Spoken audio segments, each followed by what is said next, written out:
Hello दोस्तों, आपको polity, history, Khan sir UPSC batch की क्लासेस चाहिए तो मेरे इस channel all videos Khan sir UPSC को सर्च कर जल्दी से जल्दी सब्सक्राइब कर ले, क्योंकि आपको क्लासों के साथ पीडीएफ और डेली क्लासें यहीं मिलेगी। चलिए चलते हैं आज की क्लास नंबर 13 जो पॉलिटी की हुई है।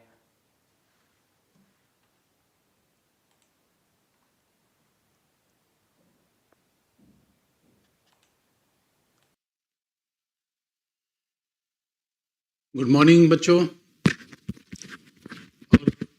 कल मेरे चैनल पर यदि आप नए हो तो चैनल को सब्सक्राइब ज़रूर कर ले। कुछ ऐसे निवारक नजरबंदी कानून जो संसद ने बनाए वो आज तक चल रहे हैं। जैसे कि अनुच्छेद 22 में आप देखोगे वो निवारक नजरबंदी के कानून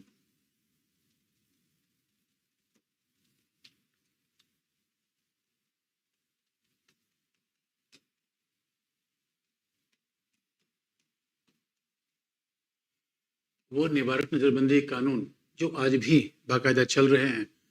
अगर उसमें देखा जाए तो फिर पहला आएगा राष्ट्रीय सुरक्षा कानून, यानी जिसमें अभी आपने देखा होगा कि यूपी में केरल का पत्रकार था कप्पन, उसकी गिरफ्तारी हुई थी। रासुका, कई बार इसे कहते हैं राष्ट्रीय सुरक्षा कानून रासुका। और दूसरी बात है, एक कानून है जो आज भी चल रहा है, वो है शॉर्ट में उसे कहते हैं कोफे पोसा, यानी conservation of foreign exchange.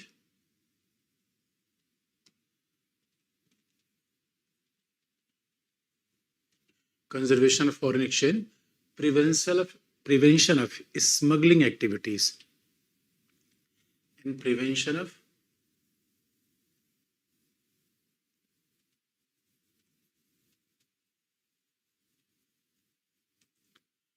Smuggling activities.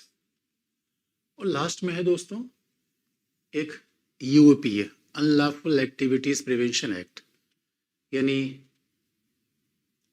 UAPA unlawful activities prevention act, गैर कानूनी अनलॉफुल गैर कानूनी निरोध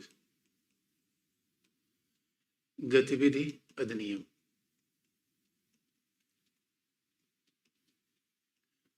जो सबसे लेटेस्ट बना हुआ हमारे यहाँ है, जो यूपीए सरकार आई 2004, तो पोटा जब समाप्त किया गया था, इसको कहते हैं यूएपीए।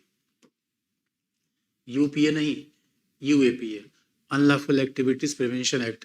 ये हमारे सबसे लेटेस्ट में 2004 में कानून बना, क्योंकि जब यूपीए सरकार आई, मनमोहन सिंह सरकार आई और अटल बिहारी वाजपेयी चुनाव हार गए, तो उसके बाद पोटा खत्म कर दिया गया और उसके बाद सरकार नए निवारक नजरबंदी कानून बनाकर लेकर आई। और दोस्तों ये भी आपको याद दिला दें, तो संसद के द्वारा बनाए गए निवारक नजरबंदी कानून है।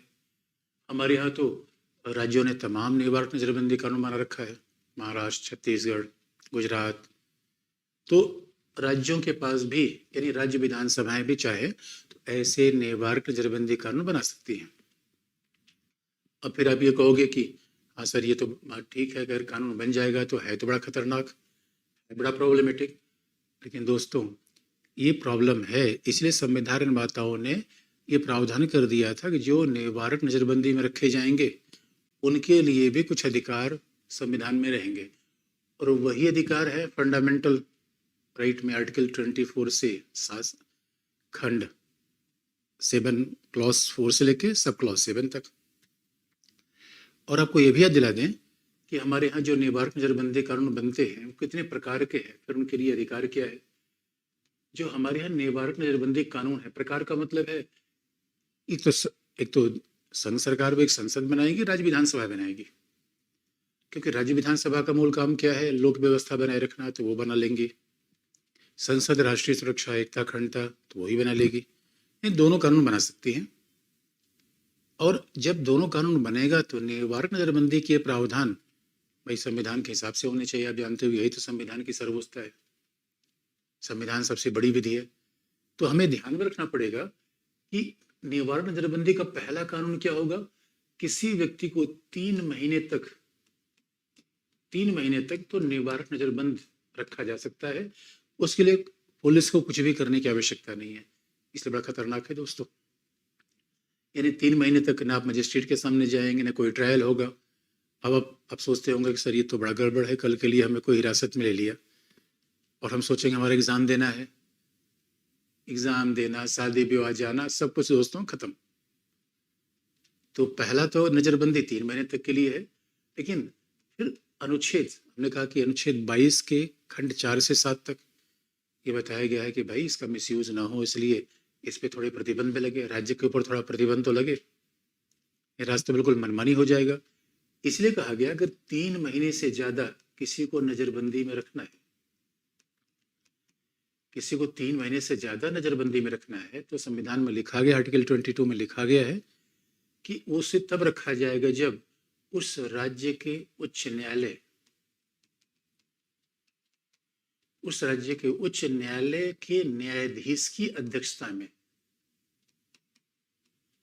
दोस्तों बात ध्यान रखेंगे, और न्यायाधीश इसलिए रखा जाता है, अध्यक्षता में एक समिति का गठन किया जाएगा। और आप जानते हैं कि उच्च न्यायालय का न्यायाधीश इसलिए होता है वो सरकार का आदमी नहीं है, वो तो न्यायाधीश है। दोस्तों आईएएस ऑफिसर, आईपीएस ऑफिसर इस सरकार के अधीन होते हैं, बात ध्यान रखने की है। न्यायाधीश सरकार का अधीन नहीं होता, न्यायाधीश सरकार पे शिकंजा लगा कर रखता है, न्यायाधीश सरकार पर लगाम लगा कर रखता है। इसलिए कई बार सरकार न्यायाधीशों से बड़ा खफा रहती है, क्योंकि सरकार ये चाहती है कि जो भी हम कहें लोग कहें यस बॉस, यस बॉस, यानी हाँ जी कहना है ना दोस्तों। न्यायाधीश इसलिए नहीं कहा जी हाँ जी कहना है, न्यायाधीश तो विधि की रक्षा के लिए, संविधान की रक्षा के लिए है। इसलिए उच्च न्यायालय के न्यायाधीश की अध्यक्षता वाली समिति बनेगी, और ये अगर देखती है कि व्यक्ति को नजरबंदी जिस कारण बनाया गया हो कारण ठीक है नहीं, तो उसे रिहा कर देगी। इसलिए निवारक नजरबंदी कानून के दुरुपयोग को रोकने के लिए भी हमारे यहाँ संविधान में बाकायदा प्रावधान किए गए हैं। इसलिए हम ये नहीं कर सकते नहीं भाई तो रोल एक्ट जैसा था, अंग्रेजी कानून भारतीय संविधान में क्या फर्क है। अरे दोस्तों अंग्रेजी व्यवस्था में तो जो निवारक नजरबंदी बंद हो गया उसलिए कोई उपाय ही नहीं था। यहाँ तो उपाय है कि जो नजरबंदी बंद होगा भाई वो भी उच्च न्यायालय का न्यायाधीश देखेगा। और 3 महीने का मतलब है कि ऐसा नहीं है व्यक्ति पहले ही कहता है भाई हमारे मामले को देखा जाए, तो दूसरा निवारक नजरबंदी ये हो गया। 3 महीने से ज्यादा किसी को रख नहीं सकते जब तक इसकी परमिशन न मिले। लेकिन तीसरे प्रकार की नजरबंदी ऐसी भी हो सकती है, पोटा में थी, यानी संसद के द्वारा बनाए गए किसी कानून में पहला तो लिख दिया गया संविधान में 3 महीने ज्यादा नहीं होगा, लेकिन संविधान के क्लॉज 7 ऑफ आर्टिकल 22 में यह भी लिखा गया है कि संसद किसी विधि से नजरबंदी की अधिकतम सीमा तय कर सकती है। संसद किसी विधि से नजरबंदी की अधिकतम सीमा तय कर सकती है। इसका मतलब 3 महीने से ज्यादा भी संसद बना सकती है। इसलिए अब देखो दोस्तों, पोटा में सीमा तय कर सकती है, तो बल्कि पोटा में कह दिया गया था, पोटा में तो 6 महीने तक की नजरबंदी का प्रावधान था। तो जिसको अगर निवारक नजरबंदी में लिया गया 6 महीने तक तो वो अंदर रहेगा। इसलिए हमारे कहा भी जाता है कि नजरबंदी कानून के बहुत ज़्यादा दुरुपयोग हो जाते हैं। तो नजरबंदी 3 प्रकार की हो सकती है, यानी हमारा संविधान ये भी संसद को इजाज़त दे रहा है कि अगर कोई ऐसी नजरबंदी बनाई जाए जिसमें कि 6 महीने से ज़्यादा नजरबंदी हो जाए तो भी आप उसको रख सकते हैं। आपको दोस्तों ये भी बता दें, जो है फॉरेन यानी conservation of foreign exchange, prevention of smuggling activities, तो जो विदेशी मुद्रा है अगर यानी कुल मिला के हवाला व्यापार में कोई पकड़ा गया, अब कोई विदेशी व्यक्ति है अचानक वो बहुत बड़ी मात्रा में डॉलर लेकर, पाउंड लेकर एयरपोर्ट पहुंच गया और उसका कोई इसके पास हिसाब किताब नहीं है, तो तुरंत उसको इस एक्ट में पकड़ा जाएगा। इसका मतलब 3 प्रकार की नजरबंदी हो गई। और आप कहोगे सर ये बताओ फिर नजरबंद लोगों के लिए अधिकार क्या है? तो एक अधिकार तो मैंने बता दिया कि नजरबंद लोगों के लिए भी अधिकार है दोस्तों, इसलिए रोलेट एक्ट जैसा नहीं है, नहीं इसमें दलील अपील की गुंजाइश है। थोड़ी सरकार की शक्तियां ज्यादा है, क्योंकि फिर वही बात आ जाती है देखो बच्चों, दोस्त, कई कई बार तो लोग कहते हैं ये कानून ऐसा है। अरे हकीकत की बात तो ये है दोस्तों कि हमारे यहाँ तो सरकार भी नहीं होनी चाहिए, पुलिस भी नहीं, पुलिस भी होती है तो भी तो कहीं ना कहीं हमारे जीवन में बाधा उत्पन्न करती है कि नहीं। दोस्तों, पुलिस होना, सरकार होना बाधा उत्पन्न करती है। लेकिन अब आप देख लो, ना होना बड़ी बाधा है या होना बड़ी बाधा है। अब पुलिस ही न रहे, पता चला फिर तुम्हारी जान की सुरक्षा कौन करेगा। तो ये बड़ी दुविधा आ जाती है। इसलिए दोस्तों, आदर्श स्थिति कल्पना हम नहीं कर सकते। गांधी बाबा ने किया था, राम राज्य होगा, सब नैतिक हो जाएंगे, कोई झगड़ा नहीं होगा। तो होना चाहिए दोस्तों, कहाँ हो पा रहा है। इसलिए प्रशासन में हम बिल्कुल आदर्शवादी नहीं हो सकते। हमें थोड़ा व्यवहारिक परिस्थितियों की जानकारी रखनी पड़ेगी। नहीं तो हमारे संविधान निर्माता तो बड़े आदर्शवादी थे, बड़े पढ़े लिखे थे, बड़े नैतिकतावादी लोग थे। लेकिन ऐसा प्रावधान बना गए तो समस्याएं तो ऐसी थी तभी। और आज तो आप देखोगे दोस्तों, अपराध एक तरीके से कंपनी जैसा चल रहा है, ऑर्गेनाइज क्राइम। इन्हें पहले माना जाता था कि अपराध हो जाना व्यक्ति स्वभाव से अच्छा है, अपराध हो गया तो परिस्थितियां ऐसी थी। आज ऐसा नहीं है। अरे दोस्तों, आज तो पता चला कि पूरा गैंग चल रहा है, पूरी कंपनी चल रही है। एक अपराधी कंपनी का भी सीईओ है, उसका कैशियर है, उसका चार्टर्ड अकाउंटेंट है, पूरी कंपनी जैसा चल रहा है। इसके तो संगठित अपराध, कोई व्यक्ति घटना नहीं है। तो अब बताओ, सितंबर 2001 के बाद से पूरी दुनिया मान चुकी है कि आतंकवाद आतंकवाद बड़ी समस्या है। इसलिए हमारे संविधान निर्माताओं ने ऐसा कठोर प्रावधान कर रखा है दोस्तों। क्योंकि याद रखो, अब हर बीमारी का समाधान होम्योपैथिक की दवा नहीं है। और कई बार हम बीमार होते हैं, होम्योपैथिक डॉक्टर के पास गए, डॉक्टर साहब ने कहा लो दवा, और चूसने लगे, बड़ा मजा आता है दोस्तों। कई बार राष्ट्र क्या है, शरीर है, राष्ट्र जैसे हमारा पूरा शरीर है। कई बार शरीर में ऐसी बीमारियां हो जाती है कि शरीर के ही अंग को काटना पड़ता है। अब जरा सोचो, ये कोई अच्छी बात तो नहीं है, मजबूरी में ऐसा करना पड़ा। तो कई बार बहुत कठोर उपाय, सर्जरी करवाना पड़ता है दोस्तों, क्योंकि पूरे शरीर को बचाना है। तो राष्ट्र भी एक बड़ा शरीर है। कई बार राष्ट्र की सुरक्षा पर, संप्रभुता पर खतरा आ गया तो दोस्तों, संविधान निर्माताओं ने कह रखा है कि ये आवश्यक बुराई है। यानी दोस्तों, कई बार आवश्यक होती है बुराई। दवा जो खा रहे हो, सर्जरी हो रही है, बुराई ही तो है। सर्जरी है, बुराई ही तो है। पुलिस किसी को खोपचे में ले जा रही, बुराई ही तो है। लेकिन ये जरूरी है बाकी समाज को बचाने के लिए, राज्य को बचाने के लिए। इसलिए दोस्तों, हमने ऐसा किया है। तो क्योंकि आप जानते हो, समस्या संविधान में नहीं, समस्या उसके दुरुपयोग में हो सकता है। संविधान निर्माताओं की मंशा बड़ी अच्छी थी, बुनियाद तो बड़ी अच्छी थी। इसका मतलब है अब इनको जो निवारक नजरबंदी में रखे जाएंगे लोग, उनको क्या अधिकार होंगे और कैसे इनके दुरुपयोग को रोका जाए, ये बड़ा मुद्दा है। तो निवारक नजरबंदी में रखे गए लोगों के अधिकार क्या होंगे, ये संविधान के आर्टिकल अनुच्छेद 22 के क्लॉज 4 से लेकर सब क्लॉज 7 तक दिए गए अधिकार दिए गए हैं। और उसके हिसाब से हमने फिर कहा, उच्च न्यायालय वाले अधिकार तो ही है।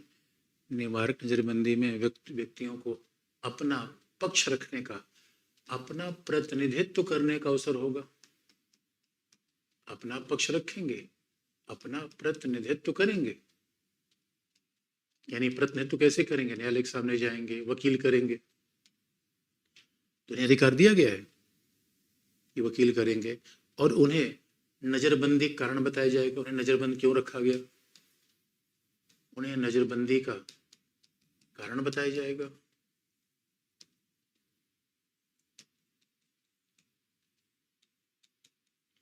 यानी उन्हें न्यायालय के सामने अपना पक्ष रखने का अधिकार होगा, उनको अपना रिप्रेजेंटेशन रखने का अधिकार होगा, उन्हें अपना कारण बताया जाएगा कि भैया देखो ये कारण है जिस। लेकिन अगर पता चला कि एक बड़ा गैंग काम कर रहा है तो कारण बताना मना भी किया जा सकता है। राष्ट्रीय सुरक्षा के हित में हो तो एक आदमी को कारण बता दिया, जाके पूरे ग्रुप को बता दिया भाई सतर्क हो जाना।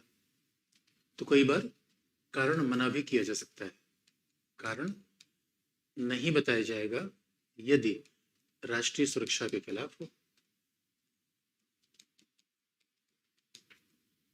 यदि ये राष्ट्रीय सुरक्षा के खिलाफ हो।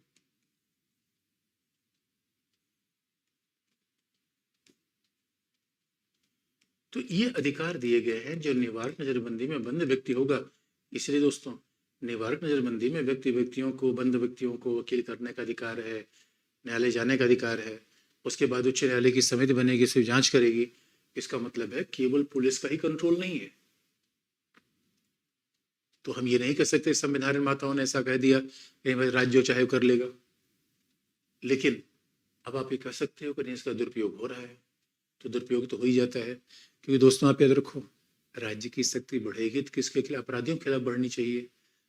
ऐसे लोगों के खिलाफ बढ़नी चाहिए जो देश की सुरक्षा में खतरा पैदा कर रहे हैं, विपक्षी दल को हतोत्साहित करने के लिए नहीं। अरे जो राज्य के खिलाफ बोले उसी खोपचे में ले लिया उनका, चलो भाई। तो ये बड़ी विडंबना है, ये तो बड़ी विडंबना है। इसलिए दोस्तों धीरे धीरे मामला न्यायपालिका के पास पहुंचा, तो न्यायपालिका ने फिर इस पर बात शुरू की। और अभी आप अगर लेटेस्ट केस देखेंगे, जो बाकायदा न्यायपालिका कह रही है कि भाई दुरुपयोग कहाँ होता है। अब उच्चतम न्यायालय के पास तमाम मामला है, और एक लेटेस्ट केस है अभय राजगुप्ता का।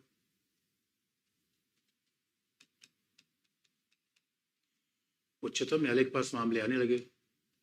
इसमें जो लेटेस्ट केस है अभय राजगुप्ता, फिर उसमें मुंतजिर अहमद कश्मीर का एक मामला आया। सारांश ये है कि उच्चतम न्यायालय ने क्या कहा। उच्चतम न्यायालय ने कहा कि निवारक नजरबंदी का प्रयोग अपराध रोकने के लिए नहीं होना चाहिए। बात ध्यान रखने की है, निवारक नजरबंदी का प्रयोग तब होना चाहिए, प्रयोग तभी उचित है,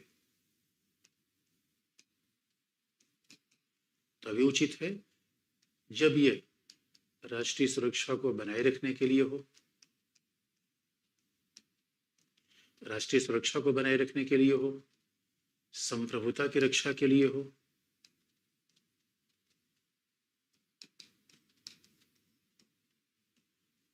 संप्रभुता की रक्षा के लिए हो, राष्ट्रीय सुरक्षा बनाए रखने के लिए हो, तभी तो ये मामला बनेगा। यानी इसका प्रयोग तभी उचित हो सकता है जब ये राष्ट्रीय सुरक्षा बनाए रखने के लिए हो, संप्रभुता की रक्षा के लिए हो। इसका मतलब है दोस्तों, इसका प्रयोग इसलिए नहीं होगा, इसका प्रयोग इसलिए नहीं होगा कि इससे लोक व्यवस्था बनाए रख, उससे अपराधी को दंडित किया जाए। दोस्तों अपराधी को दंडित करने के लिए हमारे अनुच्छेद 20 है। अपराधी को दंडित करने के लिए निवारक नजरबंदी का प्रावधान नहीं होना चाहिए। अब किसी ने अपराध किया, निवारक, उसके लिए तो अलग प्रोसेस है, अनुच्छेद 20 में आप जाइए। इसलिए इसका मतलब निवारक नजरबंदी का मतलब क्या? जो राष्ट्र की सुरक्षा खतरा पहुंचा दे, जो पूरे समाज में सांप्रदायिक दंगा भड़काने का प्रयास करने लगे, ऐसे लोगों को लीजिए इसके खतरे में। विपक्षी दल के नेता को नहीं, सरकार की आलोचना करने वाले को नहीं, और न ही अपराध करने वाले को। दोस्तों अपराध करना एक अलग बात है, राष्ट्रीय सुरक्षा के खतरा पहुंचा देने अलग बात है, चोरी कर लेना अलग बात है, कल के लिए आतंकवादी गतिविधियों में शामिल होकर पार्लियामेंट में बम फोड़ देना अलग बात है। इसका प्रयोग उसके लिए होना चाहिए जो ये नहीं कि कोई चोरी करने का आरोप है, किसी ने मुख्यमंत्री की आलोचना कर दी और आपने कहा कि नहीं भाई हम तो ये कानून लगाएंगे, ये नहीं चलेगा। तो ये बड़ी ध्यान देने की बात है। और हमारे यहाँ तो आप देखोगे उत्तर प्रदेश में जो कप्पन को हिरासत में लिया गया उस पर बड़ा विवाद हुआ, क्योंकि कहीं न कहीं कहा गया कि यार कप्पन को आपने क्यों हिरासत में लिया, कहाँ लोग व्यवस्था खतरा पहुंचा रहा था। अब जैसे शरजील इमाम को हिरासत में लिया गया तो उसके ऊपर आरोप है कि भाई दंगा भड़का रहा था। ये न्यायपालिका भी इस बात पे विचार कर रही है कि उसके ऊपर आरोप था, तो जो दंगा भड़काने का प्रयास करे, जो देश पे आतंकवादी हमला कर दे, उसके लिए निवारक नजरबंदी है। ये अपराधियों के लिए नहीं है, और न ही विपक्षी दलों के लिए, और न ही उन लोगों के लिए सरकार की आलोचना करते हैं। अरे दोस्तों फंडामेंटल राइट तो है, ऐसा बाकायदा उच्चतम न्यायालय ने अभी अभय राज गुप्ता मामले में कहा है।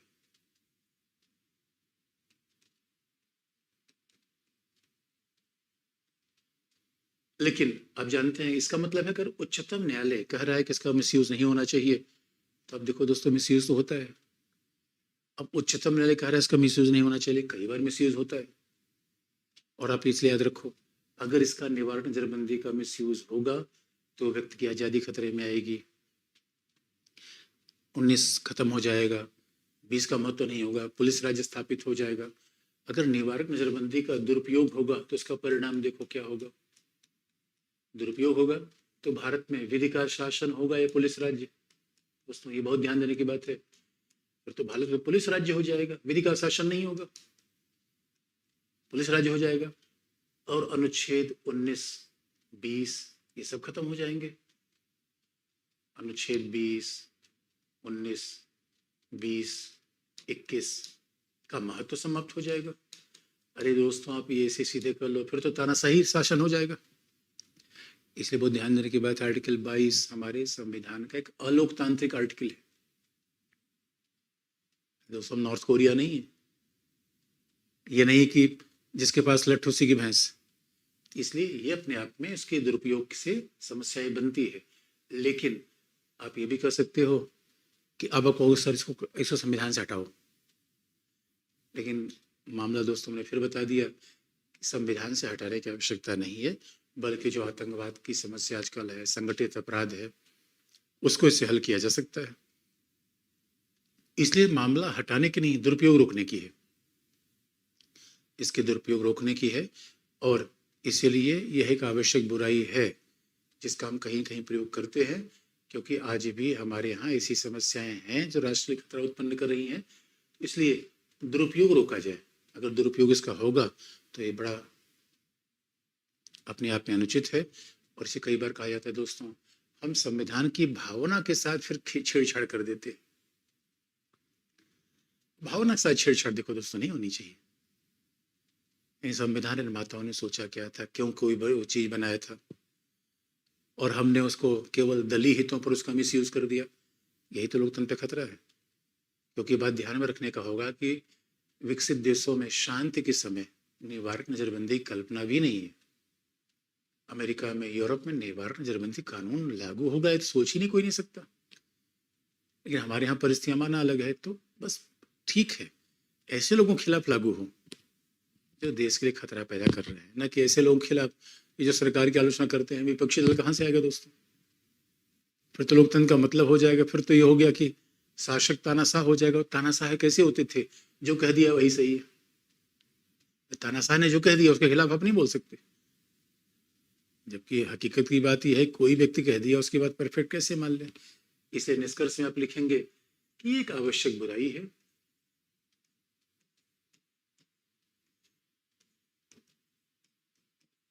जिसके दुरुपयोग को रोकने की आवश्यकता है। यह है अनुच्छेद 22। अब दोस्तों ये हमारा निवारक नजरबंदी के कानून की बात आ गई। ये निवारक नजरबंदी आ गया, और ये बात हमने पहले भी गोपालन केस में बताई थी, और मिसयूज बार बार हुआ है। इसलिए कानून रोक तोड़े भी गए हैं, फिर बदले गए हैं। लेकिन अब हम आजादी के अधिकार से आगे बढ़ेंगे, थोड़ा शोषण के अधिकार में आएंगे। अब जरा अनुच्छेद 23-24 जो बड़ा है, बड़ा सिंपल सा, उस पर कोई बहुत बड़ा विवाद नहीं रहा है, तो जरा देखें शोषण खिलाफ अधिकार। अनुच्छेद 2324, राइट अगेंस्ट एक्सप्लॉयटेशन, शोषण के विरुद्ध अधिकार। शोषण के विरुद्ध अधिकार, राइट अगेंस्ट एक्सप्लॉयटेशन। दोस्तों खास बात है, जब हम शोषण के विरुद्ध अधिकार की बात करते हैं, राइट अगेंस्ट एक्सप्लॉयटेशन की बात करते हैं, तो अब देखो असल में शोषण शब्द दोस्तों दुनिया में अलग अलग विचार है। शोषण शब्द मार्क्स बाबा ने बहुत प्रचलित कर दिया, और ये मार्क्सवादियों की देन है। यानी मार्क्स एक जर्मनी में पैदा हुआ फिलोसफर था, जिसने कहा दो पूरी दुनिया में अत्याचार चल रहा है, शोषण चल रहा है। तो मार्क्स से पूछा गया बाबा ये बताओ ये शोषण है क्या? उन्होंने कहा ये देखो यार शोषण क्या है बताओ। मकान मालिक किराएदार पर सवार है, सामंत मजदूर पर सवार है, फैक्ट्री का मालिक सामंत किसान पर सवार है, फैक्ट्री का मालिक मजदूर पर सवार है। और ये दोस्तों मार्क्स बाबा ने कहा, बाबा बड़ा मानववादी था, वो कहता समाज को बदल के रख दूंगा सब।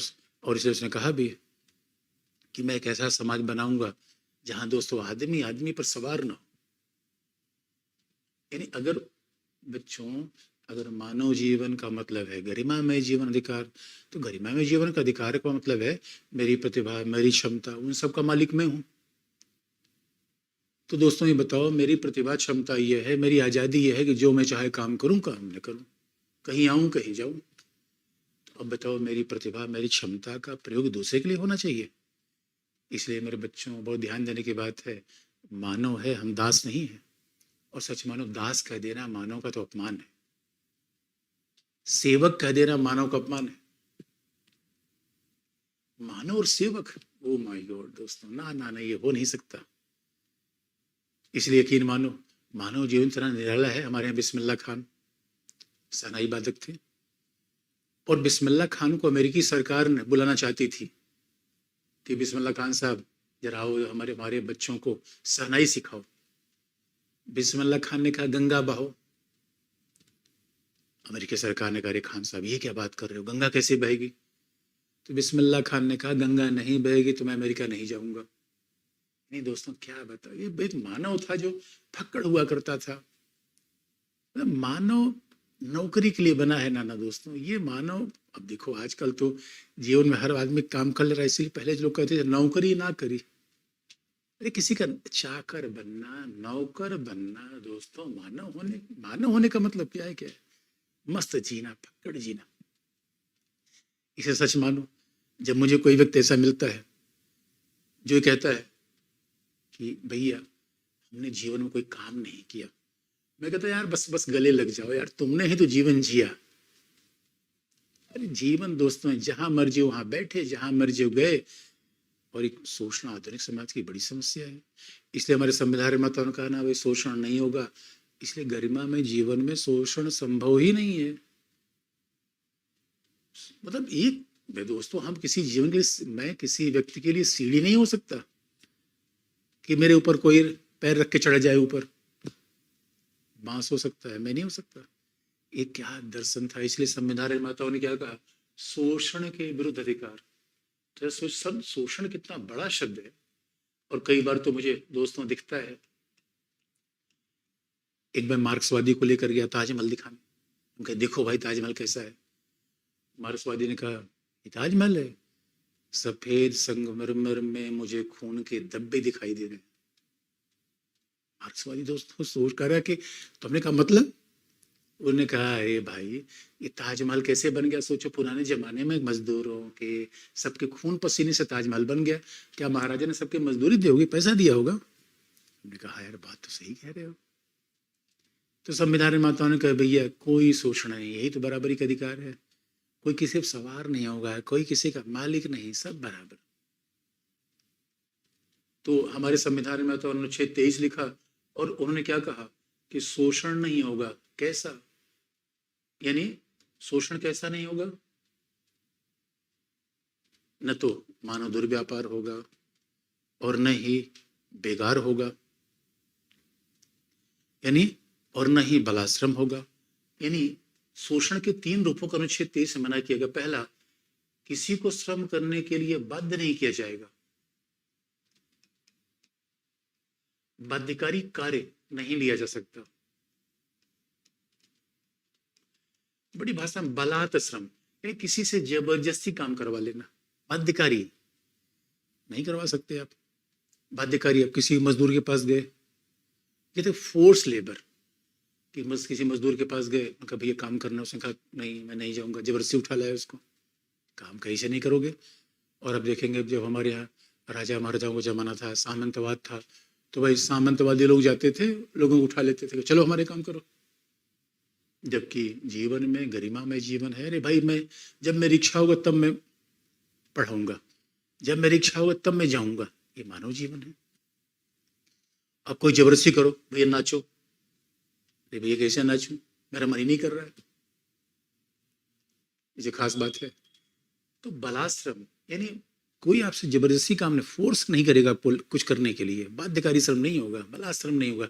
जबरदस्ती आपसे काम नहीं लिया जा सकता, पहली बात।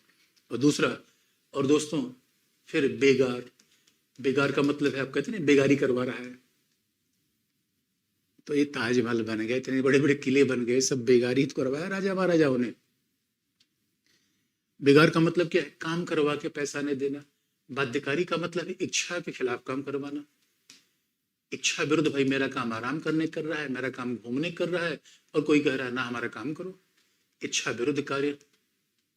फिर बेगार का मतलब है कार्य के बाद भुगतान न करना, कार्य के बाद मजदूरी न देना,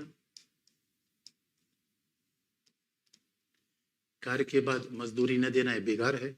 और कहा गया मानव दुर्व्यापार, और तो खास बात है, तो कितना बड़ा शब्द है, तो हमेशा शब्दों को इत्मीनान समझिए, एक एक शब्द के बड़े मर्म है दोस्तों। इसलिए हमारा संविधान है कितना बड़ा दर्शन लाता है, इतना बड़ा नजरिया लाता है, ह्यूमन इन ट्रैफिकिंग। एक खास बात है दोस्तों, हर चीज दुनिया में खरीदी बेची जा सकती है, और कई बार हम मार्केट में जाते हैं, हर चीज में प्राइस टैग होता है कि भैया प्राइस क्या है। मानव पर आज तक कोई प्राइस नहीं लगा, आपने कभी नहीं देखा भाई एक्स आदमी इतने में बिक रहा है, मानव पर कभी प्राइस नहीं लगता। और बड़े फक्कड़ उक्कड़ किस्म के लोग होते हैं, कहीं नौकरी करते नहीं, क्या भैया अपना पैसा रखो, हम नहीं आने वाले। और मानव दुर्व्यापार का मतलब है, इसलिए मानव का व्यापार तो हो ही नहीं सकता, मानव का केवल दुर्व्यापार हो सकता है। मानव व्यापार तो मानव होने का अपमान है, यानी खरीदना बेचना वस्तु का संभव है दोस्तों, मानव का नहीं। आपने कभी 3 इडियट देखा होगा, कभी 3 इडियट मूवी आप देखिएगा, तो उसमें करीना कपूर का उसका प्रेमी घड़ी दे रहा है, वो घड़ी गायब हो गई। उसने कहा तुमने घड़ी गायब करवा दी, इतनी महंगी घड़ी थी, इतनी महंगी घड़ी थी। करीना कपूर ने कहीं से घड़ी उसको मिल गई, और घड़ी उसने वापस देकर कहा गधे ले, घड़ी के लिए दूसरा हाथ ढूंढ ले। इसलिए दोस्तों मानव को वस्तु से आप कैसे रिप्लेस कर देंगे। तो संविधान निर्माताओं ने कहा था मानव दुर्व्यापार नहीं होगा, तो उसका उच्चतम न्यायालय ने क्या मतलब निकाला, मानव दुर्व्यापार नहीं होगा, इसका मतलब है उसमें कहीं ना कहीं वेश्यावृत्ति को भी समाप्त करने की बात थी। हमारे यहाँ तो आजादी के पहले एक देवदासी प्रथा थी, जहाँ मंदिरों में कुंवारी महिलाओं को, अविवाहित महिलाओं को रखा जाता था, ये भी समाप्त करने का प्लान था।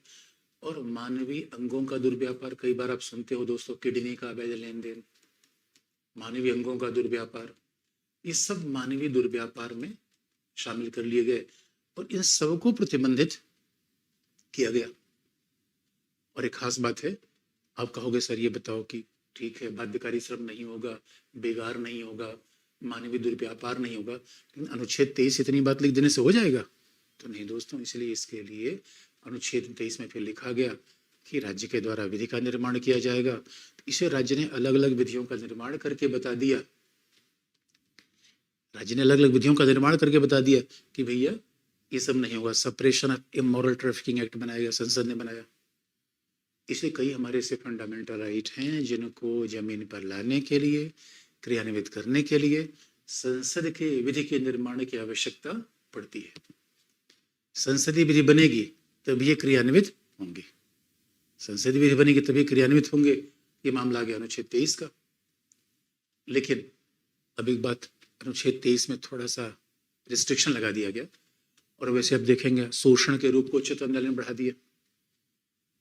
अगर आपको याद होगा तो वही आपको एशियाड वर्कर केस में बताया था, ये बात फिर याद रखिएगा।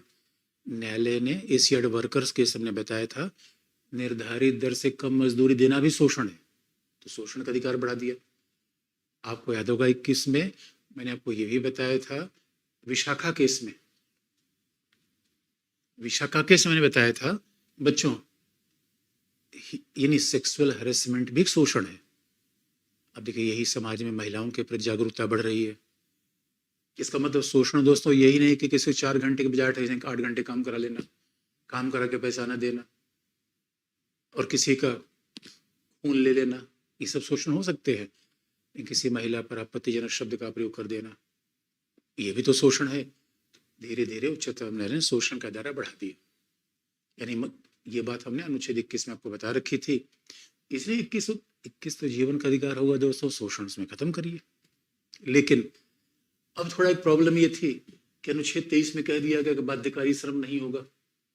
लेकिन दोस्तों सेकेंड वर्ल्ड वॉर के बाद, द्वितीय विश्व युद्ध के बाद एक बड़ी घटना हुई थी, और द्वितीय विश्व युद्ध के बाद देखा गया कि जब सेकेंड वर्ल्ड वॉर हो गया तो यूरोप और अमेरिका को ऐसे लोगों की आवश्यकता पड़ी जो 18 वर्ष के ऊपर के थे, और ऐसा लगा कि भाई इनको तो लिया जाए, नहीं तो पूरे समाज में काम कौन करेगा। सैनिक लड़ने चले गए, बहुत सारे लोगों को आगे लाना पड़ा। तब ऐसा सरकार को आदेश देना पड़ा कि भाई हम जो कह रहे हैं वो भी काम करो। जरा सोच के देखिए, कल के लिए इंडिया चाइना वॉर हो जाए और उस परिस्थिति में राज्य कहे कि भैया अब कुछ लोगों को हमें ये काम करना है, तो आप कहोगे सर ये तो बाध्यकारी, हमसे जबरदस्ती राज्य काम करवा लेगा क्या? इसलिए अनुच्छेद 23 में भी एक अपवाद रखा गया, और खास तौर पर बलात् श्रम का। तो बाध्यकारी का मतलब है आपसे जबरदस्ती कोई काम नहीं करवाया जाएगा, कोई फोर्स लेबर नहीं करवाया जाएगा। इसके लिए बाकायदा एक अपवाद संविधान निर्माताओं ने रख दिया। और संविधान निर्माताओं ने क्या किया, अनुच्छेद 23 का क्लॉज 2 बनाया, और उसमें कह दिया गया कि यदि अनुच्छेद 23 का क्लॉज 2 बनाया गया, जिसमें एक एक्सेप्शन रख दिया गया, और उसमें यह भी कह दिया गया, वैसे आप देखेंगे हमारे यहाँ कैसे चीजें बदल गई। 2016 में 10 संसद का एक विधि आया कि दिव्यांगों के लिए अलग प्रावधान किया गया। तो धीरे धीरे चीजें आगे बढ़ती गई। इसलिए कहा भी जाता है हमारा संविधान सामाजिक न्याय पैदा करने का दस्तावेज है, समाज बदलने का दस्तावेज है। तो सारे प्रावधान रोके, सारे जो नकारात्मक चीजें थी हटाने का प्रयास किया गया। तो क्लॉज 2 ऑफ आर्टिकल 23 में कहा गया कि यदि राज्य के द्वारा सार्वजनिक हित में, बात ध्यान में रखने की है, यदि राज्य के द्वारा सार्वजनिक हित के लिए कोई अनिवार्य सेवा, यानी बात ध्यान में रखने की है, यानी सार्वजनिक हित होना चाहिए, व्यक्तिगत हित नहीं। राज्य के द्वारा सार्वजनिक हित के लिए कोई अनिवार्य सेवा लागू की जा रही है उसके लिए, तो उसे बाध्यकारी श्रम नहीं माना जाएगा। बात ध्यान रखने की है। लेकिन इसमें यदि राज्य के द्वारा सार्वजनिक हित के लिए कोई अनिवार्य सेवा लागू हो रही है, इसे भेदभावकारी नहीं, यानी राज्य अनिवार्य सेवा बना सकता है, बशर्ते इसमें व्यक्तियों के साथ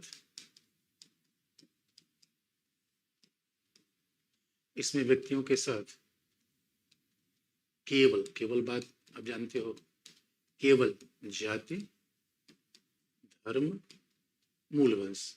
दोस्तों ये मैंने बता चुका हूं, जहां भी मतलब भेद को खत्म करने की बात आएगी, 3 शब्द जरूर आएंगे, जाति, धर्म, मूल वंश, 3 शब्द जरूर आएंगे, चौथा कोई अलग हो सकता है। तो इसमें व्यक्तियों के साथ केवल जात, धर्म, मूल वंश या वर्ग के आधार पर भेदभाव नहीं होगा।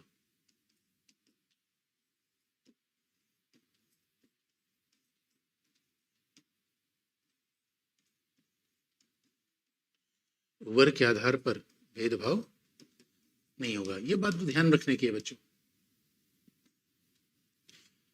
इसका मतलब यदि राज्य सार्वजनिक हित के लिए कोई अनिवार्य सेवा लगाना चाहता है, इसमें व्यक्तियों के साथ केवल जाति, धर्म, मूल वंश, वर्ग।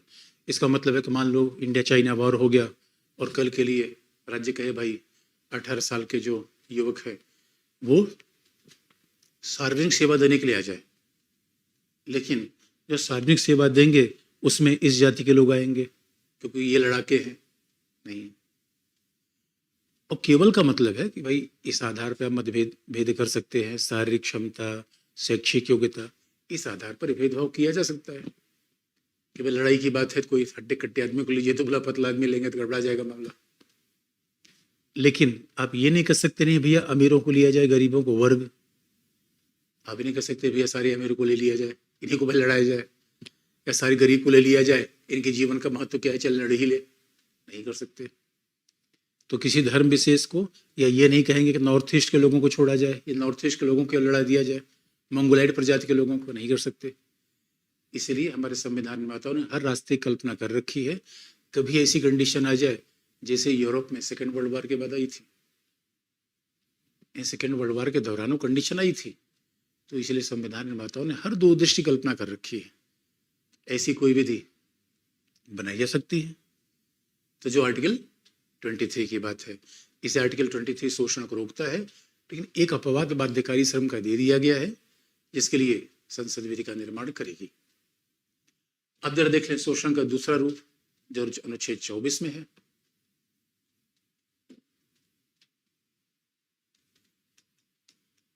शोषण के विरुद्धाधिकार जो आर्टिकल 24 में है।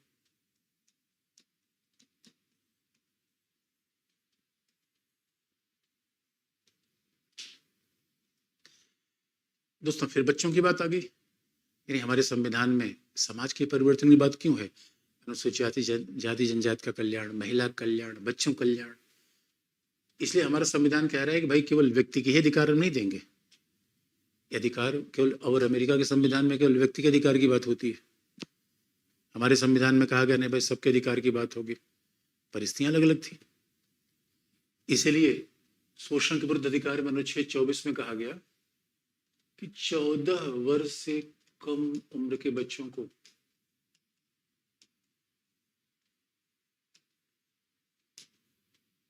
14 वर्ष से कम उम्र के बच्चों को कारखाने में, और दोस्तों ऐसे हम क्लासिफाई क्यों कर लेते हैं?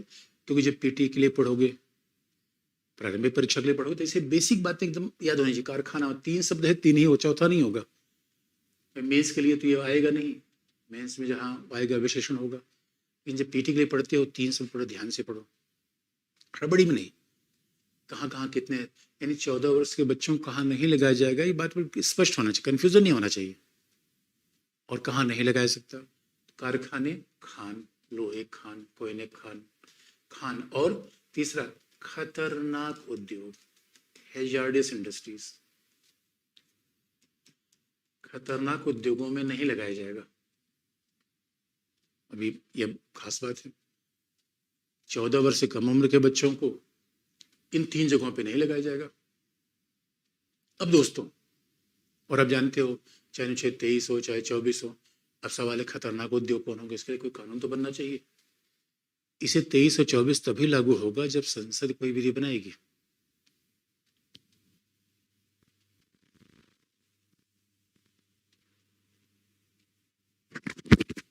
हमारे संविधान में कहा भी जाता है कई ऐसे अधिकार हैं जो विधि को जांच करते हैं, 14, और कई ऐसे अधिकार हैं जो करें भाई ये विधि बनाओ इसको लागू करने के लिए, क्योंकि लैंग्वेज ऐसी है खतरनाक उद्योग। अब संसद की विधि बनानी पड़ेगी तभी तो पता चलेगा कौन सा उद्योग खतरनाक है, शीशे वाला है कि लोहे वाला है। खान तो ठीक है कि लोहे खान, कोयले खान। कारखाने, अरे कारखाने भी कई हैं, बीड़ी कारखाना है, कारखाने भी कई प्रकार के होते हैं, चूड़ी बनाने कारखाना है। इसलिए कहा गया कि भाई पहले राज्य कानून बनाएगा, तो राज्य ने कानून बनाया 86 में। और सच मानो दोस्तों, सच मानो दोस्तों, कहा तो जाता है कि बच्चों को तो काम करना नहीं चाहिए। 14 वर्ष की उम्र के बच्चों को यहाँ नहीं कहीं नहीं काम करना चाहिए। वे बचपन तो देश का भविष्य होता है, और इसलिए आप देखोगे बच्चों को काम कराना मानवाधिकार का उल्लंघन है। इसे यूरोपीय देशों में जो जो देश अमीर है, विकसित है, वहाँ बच्चे कुछ दोस्तों शरीर के हिसाब से व्यक्ति काम करना चाहिए, और बचपन का उम्र काम करने के लिए नहीं होता। अरे बचपन में जब काम करा लोगे तो व्यक्ति का विकास होगा, क्या होगा? बच्चों को हमने काम करा लिया तो हमने भविष्य को, देश के भविष्य के विकास को रोक दिया। लेकिन इस अधिनियम में प्रॉब्लम ये थी, प्रॉब्लम संविधान में जो लिखा गया उसमें एक प्रॉब्लम ये आ रही है कि आप कहोगे सर ये बताओ 14 वर्ष से कम उम्र के बच्चे, तो भाई बड़े और बच्चों के बीच का फर्क 18 वर्ष है। 18 वर्ष के ऊपर बड़ा, 18 वर्ष के नीचे भाई जो वयस्क के नीचे उसी को बच्चा मान लीजिए। तो अब सवाल है कि 14 से 18 वर्ष के बीच के लोगों को ऐसा काम कराया जाए, पहला सवाल। और क्या 3 उद्योग के अलावा क्या बच्चों को चाय की दुकान पर लगा लिया जाए, कालीन की दुकान पर लगा लिया जाए? दूसरी कठिन चुनौती आती है। इसलिए दोस्तों यहाँ पर एक समस्या आई, तो सही मायने बाल श्रम होना नहीं चाहिए। और अब तो सरकार देखिए बाल श्रम बनाने को लेकर कितनी संजीदा है। और अनुच्छेद 24 को ऐसे मत पढ़ो, 24 को आर्टिकल 21A के साथ पढ़ो। अरे बच्चे स्कूल में होने चाहिए, इसलिए आर्टिकल 21A लाया गया कि बच्चों को स्कूल में रखेंगे। 14 वर्ष से कम के बच्चे स्कूल में रहेंगे, खानों में नहीं, कारखानों में नहीं। तो सरकार तो लगातार प्रयास कर रही है, लेकिन चाइल्ड लेबर एक्ट जो 1986 के चाइल्ड लेबर एक्ट था, उसमें थोड़ा संशोधन किया गया और उसमें फिर संशोधन करके ये कहा गया कि देखो भाई, एक और कैटेगरी बनाई गई, 14 वर्ष से 18 वर्ष के बीच जो लोग होंगे उन्हें किशोर कहा जाएगा, न तो बच्चे हैं न बड़े हैं।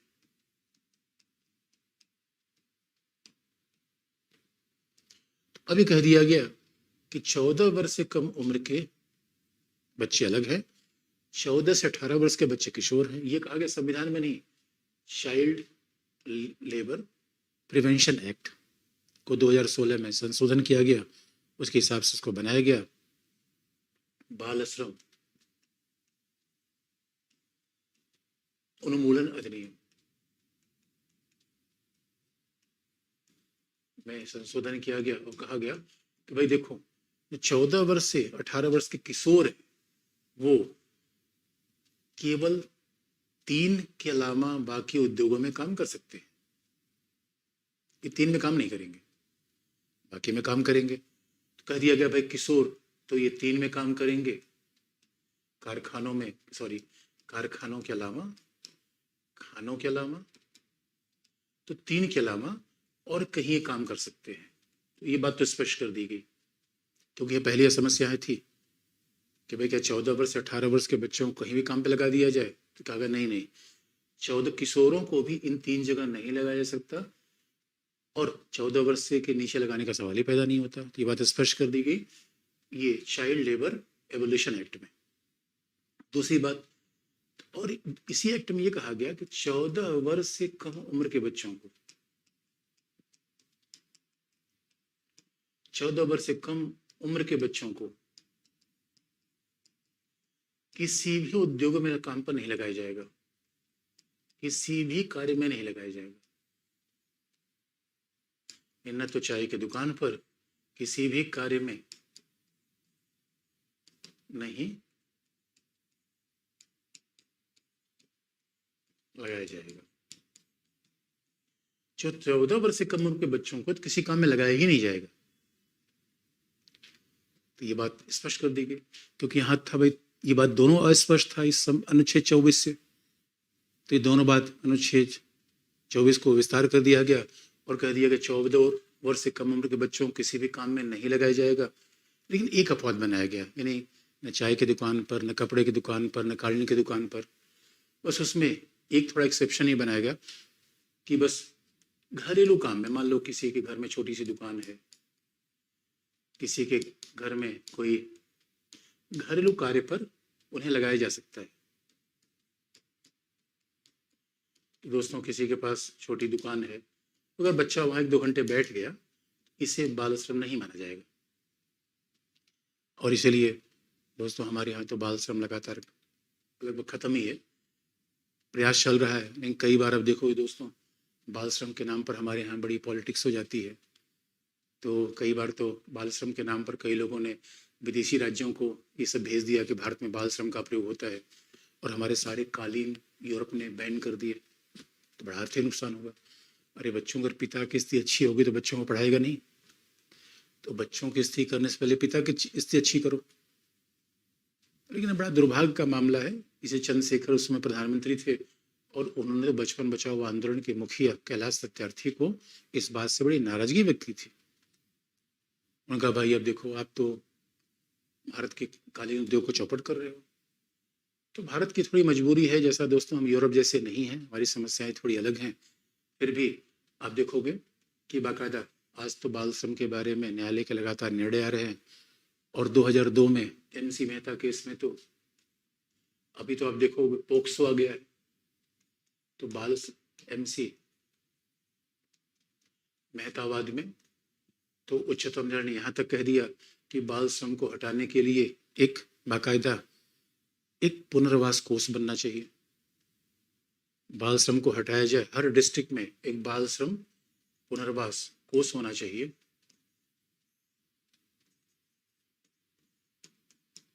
यानी अगर कोई बच्चा किसी भी जगह काम कर रहा है तो बाकायदा उस बच्चे को न केवल वहाँ से हटाया जाए, बल्कि काम कराने वाले से उसके लिए 20,000 रुपये भी लिए जाए हर बच्चे के पीछे। फिर वहाँ उन्हें बाल पुनर्वास कोर्स बनाया जाए, उनको पढ़ाई लिखाया जाए, उनको आगे बढ़ाया जाए। और article right to education act है ही है कि 6 से 14 साल तक के बच्चों को निःशुल्क शिक्षा दी जाए। तो ये सारे प्रावधान बाकायदा संविधान में नहीं थे, लेकिन उच्चतम न्यायालय के निर्णय के बाद अब इसको आगे दिया जा रहा है। और इसीलिए अब देखो, आज तो हमारे यहाँ बच्चों के कल्याण पर सरकार लगातार बल दे रही है। तो ये है अनुच्छेद 24। इसका मतलब है शोषण किसी भी रूप में बर्दाश्त नहीं किया जाएगा और धीरे धीरे अधिकारों का दायरा भारत में आगे बढ़ा। अब दोस्तों, इसके बाद हम एक ऐसे अधिकार की बात करेंगे जो विवाद में रहता है, धार्मिक अधिकार। जो विवाद में रहता है, अलग अलग कारणों से इस पर कोई न कोई लफड़ा उत्पन्न हो ही जाता है। धर्मांतरण का मुद्दा आजकल बड़े विवाद में है। तो जरा देखें कि धार्मिक अधिकार क्या है। और हमारा देश तो ऐसा है कि दोस्तों, धर्म के नाम पर ही बट गया और आज भी विभाजनकारी शक्तियां तमाम शक्तिशाली हैं। दोस्तों, लफड़ा धर्म में नहीं है, धर्म के राजनीतिक दुरुपयोग में है। तो इसी बात से शुरुआत करें, ये शोषण के विरुद्ध अधिकार है। अब जरा हम बच्चों आ जाए धार्मिक अधिकार। अब हम देखेंगे अनुच्छेद 25 से 28 तक।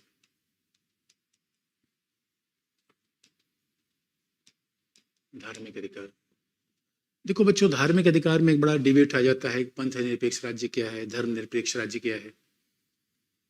अनुच्छेद 25 से 28 तक हमारे यहाँ धार्मिक अधिकार है। वैसे जो विवाद होता है वो अनुच्छेद 25 पर बार बार आता है। और अब सवाल ये है कि धार्मिक अधिकार और संविधान सभा में इस बात पे बड़े विवाद हुए। हमारे संविधान सभा में जो महिला सदस्य थी, राजकुमारी अमृत कौर, हंसा मेहता, इन लोगों ने धार्मिक अधिकारों का बड़ा विरोध कर दिया। उन्होंने कहा, अरे भैया, भारत में धार्मिक अधिकार क्यों ला रहे हो? अरे भारत ऐसा देश है जहाँ पे तो धर्म का बड़ा महत्व है, लेकिन उसमें सारी समाज की बुराइयां धर्म से जुड़ी हुई है। और दोस्तों, कई बार ये बात आपको दिखेगी। हमारे यहाँ तो देखो, अभी बाल विवाह हटाने की बात कर रहे हैं, धार्मिक अधिकार तुल जाते हैं। हमारे सती प्रथा हटाने की बात की, धार्मिक अधिकार के लोग हवाला देने लगे। 3 तलाक की बात हटाई जा रही तो धार्मिक अधिकार है। ये बड़ा विवाद है, क्या धार्मिक अधिकार सामाजिक सुधार के मार्ग में बाधा हो जाएगा? पहली बात। दोस्तों, बड़ा जीवन आखिर में धर्म का महत्व कितना समाज में क्यों होता है? क्या समाज का, व्यक्ति का संचालन तर्क से होना चाहिए, विवेक से होना चाहिए, जैसा हम दावा करते हैं? या हमारे जीवन के संचालन में दोस्तों क्या महत्वपूर्ण होना चाहिए? फिजिक्स होना चाहिए, केमिस्ट्री होना चाहिए, मैथमेटिक्स होना चाहिए, या हमारे जीवन में धर्म का महत्व होना चाहिए, आस्था? ये विवाद का महत्व हमेशा रहा है। लेकिन दोस्तों, आप याद रखो, कई बार जब विवेक हावी होता है तो आस्था से टकरा जाता है। इसलिए ये तो पूरा यूरोप में जब पहली बार ब्रूनो ने कहा था, भाई ईसाई धर्म में माना गया था सूरज घूमता है, अब ब्रूनो ने फिजिक्स की मान्यता से सिद्ध कर दिया, करे भाई पृथ्वी घूमती है। ये हकीकत की बात है दोस्तों, ब्रूनो को जिंदा जला दिया गया। अब देखो, जो व्यक्ति का तर्क हावी होगा तब कहेगा, भाई महिसा मिनी ईरान में आपने देखा उनका स्कार्फ नहीं पहनेंगे, ये जीवन हमारा है, मैं बताऊंगी क्या है पहना है। तो बड़ी इंटरेस्टिंग बात है, लोगों ने कहा, अरे भाई तो धर्म खिलाफ जा रही है, आस्था खिलाफ जा रही है। तो समाज में टकराव होता रहता है। और बड़ी इंटरेस्टिंग बात देखेंगे दोस्तों, अगर यूरोप का विकास ज्यादा हो गया तो इसके पीछे ये भी एक सच है, उन लोगों ने धार्मिक रूढ़ियों को चुनौती दी, विवेक को महत्व दिया। अरे दोस्तों, पूरी वैज्ञानिक कहानी आप देख लो, इंडस्ट्रियलाइजेशन, अर्बनाइजेशन तभी आया जब धर्म को चुनौती दी गई। लेकिन इसका यह मतलब नहीं मैं धर्म का विरोधी हूं। भाई जीवन में दूसरा नजरिया ये है कि भाई कई बार हम बहुत सारे सवाल को विज्ञान से उत्तर नहीं दे पाते। अब कुछ लोग कहेंगे, अरे सर क्या विज्ञान कर रहे हो, इतना ही विज्ञान महत्वपूर्ण होता, टर्की में भूकंप आया उसका पहले बता दिया होता। आज सोचो, हम दावा तो करते हैं कि विज्ञान ये हो गया, नासा ये हो गया, आज भी हम भूकंप की भविष्यवाणी नहीं कर पाते। लो, विज्ञान का तो फालूदा लगा दिया। इसे दोस्तों हम ये नहीं कह सकते कि, और जहां जब चीज, भाई हम तो यही कहते हैं विवेक, विज्ञान का मतलब है हमारे पास तर्क है, हमारे पास विवेक है, मैं आपको प्रमाण करके बता दूंगा। धर्म वाले लोग कहते हैं, अरे बावरीपन की बात मत करो, इतनी बड़ी दुनिया है, तुम कितने ग्रह को जानते हो, कितने नक्षत्र को जानते हो? और नहीं जानते हो तो शांति से बैठो। अरे प्रभु पर पिता परमेश्वर है। अब विज्ञान वाला कहता है दिखाओ हमें प्रभु पिता परमेश्वर है। धर्म वाला कहता है अरे तो बावरे हो, तुम्हें देखना ही नहीं आता, तीसरी आंख खोल नहीं पाओगे तो क्या दिखाए। तो दोस्तों है तो बड़ा लफड़ा। तो लेकिन संविधान निर्माताओं ने कहा भाई धर्म का अधिकार होगा, क्योंकि जब भारत बटा तो जिन्ना महोदय जो धार्मिक बिल्कुल नहीं थे, दोस्तों जिन्ना और नेहरू दो लोग ऐसे थे जो धर्म को बिल्कुल नहीं मानते थे। नेहरू धर्म को मानते थे ना जिन्ना, लेकिन खास बात थी जिन्ना ने धर्म का प्रयोग करके पाकिस्तान बनवा लिया। अरे दोस्तों जिन्ना के बारे में तो कहानी प्रचलित है, और आपको ये भी याद दिला दिया, चूंकि जिन्ना ने केवल ये नहीं कहा कि हम पाकिस्तान बना लिया, उनका भाई जैसे पाकिस्तान मुस्लिमों के लिए है वैसे हिंदुस्तान हिंदुओं के लिए है। यानी वो हमारे ऊपर आरोप लगाते चले गए, अरे हिंदुस्तान हिंदुओं के लिए है भाई, यहाँ बाकी धर्मावलंबी सुरक्षित रहेंगे नहीं। इसीलिए हमें आवश्यकता पड़ी दोस्तों कि धर्म का अधिकार संविधान में रखा जाए। और इतनी नहीं, अरे बच्चों अगर आजादी की कहानी आप ढूंढो, आजादी की कहानी भी आपको मिलेगी धार्मिक अधिकारों से। ये बड़ा इंटरेस्टिंग मामला है। यूरोप में आप आजादी कहानी जहां शुरू होते ही पहले लोगों ने यही कहा धर्म का अधिकार। पहले वहां लोग कहते थे राजा का धर्म प्रजा का धर्म। अब राजा कैथोलिक होगा प्रजा कैथोलिक होगा, ये कैसे होगा? लोगों का ना भाई ये सब नहीं होगा। इसे धर्म के मामले पर विवाद होना स्वाभाविक है। अब हमारे संविधान निर्माताओं ने जब धर्म की बात की तो उस पर आने से पहले जरा ये बता दें कि आखिर में ये धर्म निरपेक्ष और पंथ निरपेक्ष है। अब दोस्तों धर्म को परिभाषित करने पर लेकर एक बड़ा झगड़ा ही आता है। कुछ लोग कहते हैं देखो भाई कि धर्म क्या है, जो जिसे का धर्म कहते हैं उसका इंग्लिश भी धर्म ही है। तो धर्म दोस्तों क्या है? धर्म है नैतिकता, धर्म है कर्तव्य। कुछ लोग कहते हैं अरे भाई धर्म का मतलब है नैतिकता है। गांधी इसी अर्थ में धर्म का प्रयोग करते थे। यानी छात्र का धर्म क्या है? पढ़ना। पुष्प का धर्म क्या है? सुगंध देना। तो नैतिकता है, कर्तव्य है, दायित्व है, यानी ये किसी वस्तु का मूल स्वभाव है, गुण है, धर्म है। यही कहते हैं इसका मूल गुण धर्म, ये धर्म है। अब आप देखोगे बिच्छू का धर्म क्या है? डंक मारना। मानव का धर्म क्या है? नैतिक होना। जो पीर पर आई जाड़ियों ने, इसलिए दोस्तों गांधी बाबा करते थे अरे भाई धर्म से अलगाव कैसे संभव है? और धर्म से अलगाव हो जाएंगे तो मानव पशु नहीं बन जाएगा। दोस्तों धर्म से अलगाव संभव नहीं है। अरे धर्म का मतलब है जैसे सूरज से आप किरण छीन लो, हवाओं से उनका बहाना छीन लो तो हवा क्या बची उसमें? फूलों से सुगंध छीन लोगे क्या? लेकिन जिसे कहते हैं पंथ, पंथ का मतलब है रिलीजन। अब यहीं पे दोस्तों टकराव आ जाता है। पंथ का मतलब है कि भाई उपासना पद्धति। तो लोग कहते हैं धर्म और पंथ में अलगाव है। ये क्या है? उपासना पद्धति। यानी आप उपासना पद्धति का मतलब है कि भाई आप किसी ईश्वर में आस्था रखते हैं, वो जीसस हो, अल्लाह हो, भगवान राम हो, कोई भी हो सकता है। अब एक ईश्वर में आस्था रखेंगे, एक उपासना स्थल होगा, मंदिर, मस्जिद, गुरुद्वारा, और फिर एक धार्मिक ग्रंथ होगा, एक आपका पवित्र ग्रंथ होगा। ये पंथ है।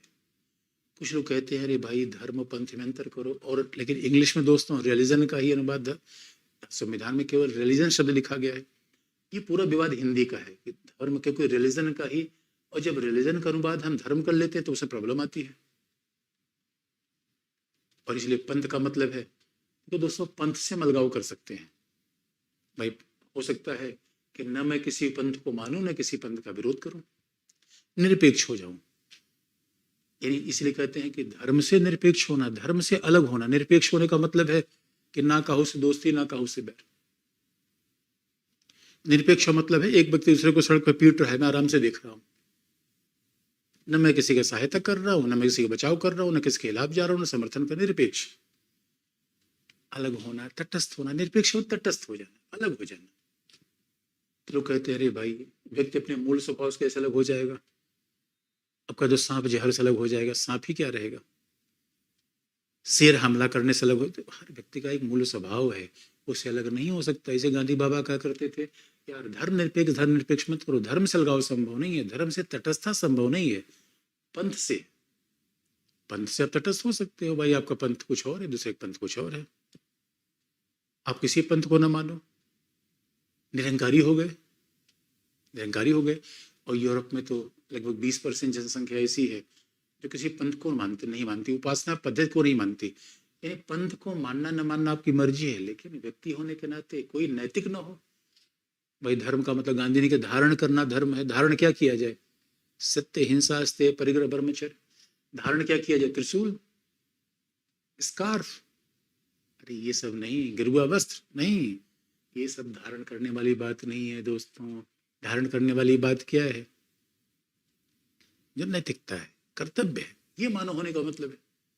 इसलिए बार बार विवाद होता रहता है और लोग कहते हैं यार भाई पंथ निरपेक्षता की बात करो। पंथ से लगाव हो सकता है, धर्म से नहीं। लेकिन फिर हमने कहा ये पंथ और धर्म का अनुवाद इंग्लिश में नहीं आता, क्योंकि इंग्लिश में रिलीजन एक ही शब्द रिलीजन है। अब हिंदी में कुछ लोग कहते हैं रिलीजन का मतलब पंथ है, और कुछ लोग कहते हैं रिलीजन धर्म में अंतर है। मतलब रिलीजन विदेशी शब्द है यार, धर्म हमारा शब्द है। धर्म तो हमारे यहाँ सबके लिए राजा का धर्म है, प्रजा का धर्म है, बच्चों का धर्म है, पशु का धर्म है, पक्षी का धर्म है, पुष्प का धर्म है। तो इसलिए कई बार इसमें अंतर आता है। लेकिन संविधान में क्या लिखा गया है, अनुच्छेद 25 में क्या बात है दोस्तों, इसी बात की चर्चा हम कल करेंगे। आज के लिए इतना ही, धन्यवाद।